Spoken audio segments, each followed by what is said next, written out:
Hi. So, just a short message for pharmacists on the Telegram network group and just pharmacists in general. For the last couple of weeks, we've been working really hard with other locums to bring to attention of the GPhC and the PDA some of the issues that we've been facing. Now, one of the main things that we've had was due to the GPhC statement about profiteering, and some companies took that to the extremes. And they've started threatening locums about for trying to negotiate standard rates they deem to be unacceptable. Now, in a marketplace, which is a free market, just like a locum or the rest of the economy, the buyer and the seller negotiates on a price that's acceptable. No company, whether you're Boots or your Lloyds or your Asda, you cannot set a price for the market. The locums will negotiate, and it's within their right to negotiate. They cannot be threatened. And locum agencies, we've noticed recently as well, they've been working with companies to threaten and report pharmacists. One company, you all know them quite well, they've written an email to one pharmacist for trying to negotiate a shift for £35 an hour. Saying he'll be reported, and he was boasting that he's already reported 6 pharmacists working with Boots to the GPhC, and at the same time, another pharmacist was emailed a shift with a rate of £35 an hour. Now, it just makes no sense. You can't report one person for asking for 35 and then send another pharmacist an email for £35 an hour for a different shift, and that'd be acceptable.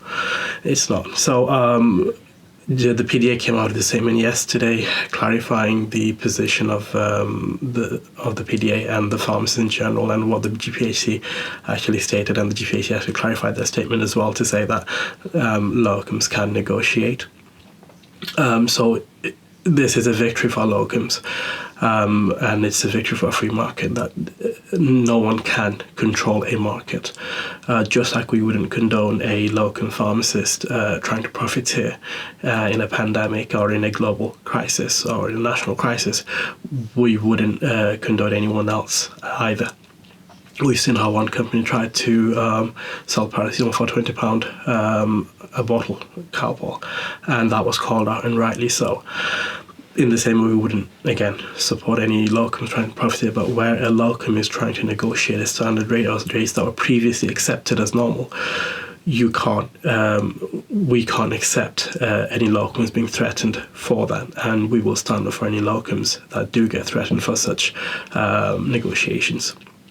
So if you're a locum out there negotiating your shifts, carry on as you were. If you do get threatened, do get back to us and forward any emails that you get over to us. It is a national pandemic.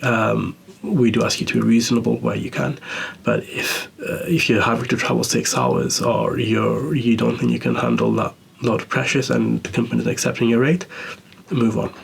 You don't have to accept a shift, and no one is forced to give you a shift. So it's a negotiation. You work with the companies, and what I would say is go directly to the company instead of going through a middleman.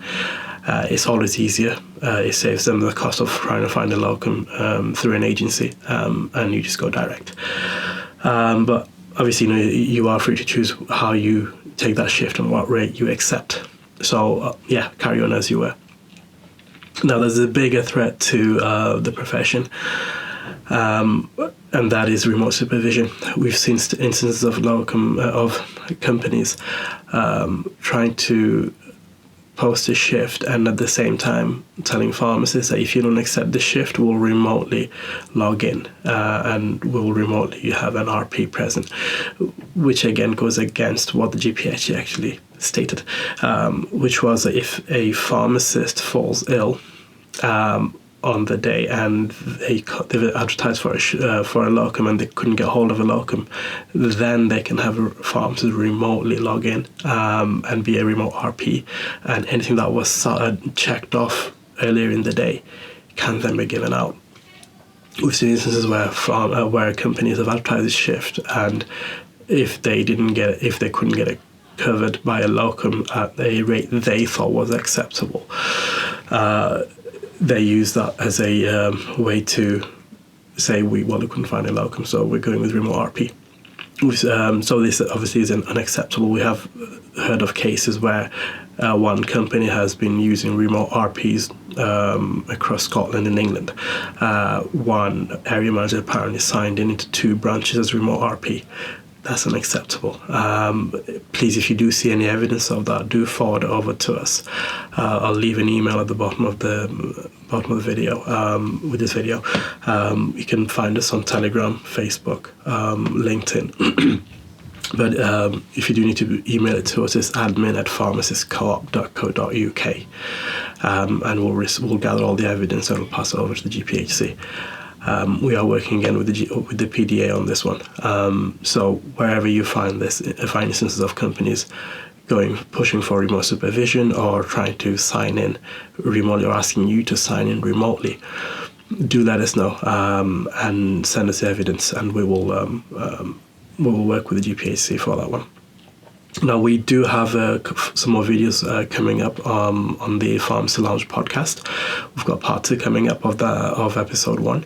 So keep an eye out for that one. And I'll see you soon.